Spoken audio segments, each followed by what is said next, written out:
తీసుకుందండి. భర్త: అవునా, నువ్వు కూడా తీసుకో. ఇంతకీ చీర రేటు ఎంతో తెలుసుకోలేకపోయావా?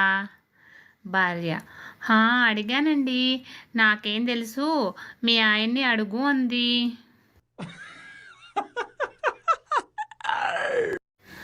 భార్య: ఏమండి, పండుగ వస్తుంది, నాకు నెక్లెస్ కొనియండి.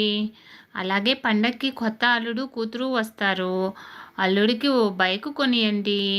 మా ఇద్దరికి కొన్నాక నీ ముద్దుల కూతురు ఊరుకుంటుందా?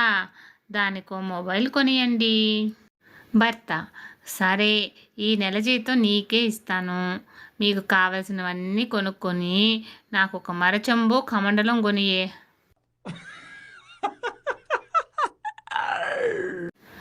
గర్ల్ ఫ్రెండ్స్ కేవలం పిరికి వాళ్ళకు మాత్రమే ఉంటారు. సాహసవంతులు పెళ్లి చేసుకొని బీభత్సమైన ప్రమాదాలను ఎదుర్కొంటారు.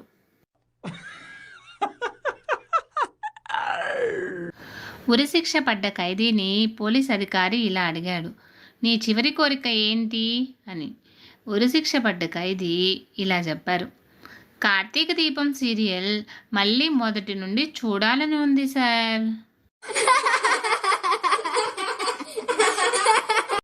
ఇంట్లో చిన్నోడిగా పుడితే సగం జీవితం డోర్ తీయడం, మోయడం, నీళ్ళు ఇవ్వడం, సామాన్లు మోయడం, బంధువుల్ని స్టేషన్ వరకు దిగబెట్టడంతోనే గడిచిపోతుంది.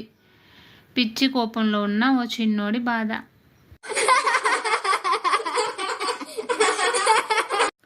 టీచర్: రాము, నీ దగ్గర 50 రూపాయలు ఉన్నాయి. ఈ వాక్యాన్ని ఇంగ్లీష్లో చెప్పు. రాము: అలాగే టీచర్, ఫస్ట్ మీరు ఆ 50 రూపాయలు ఇవ్వండి.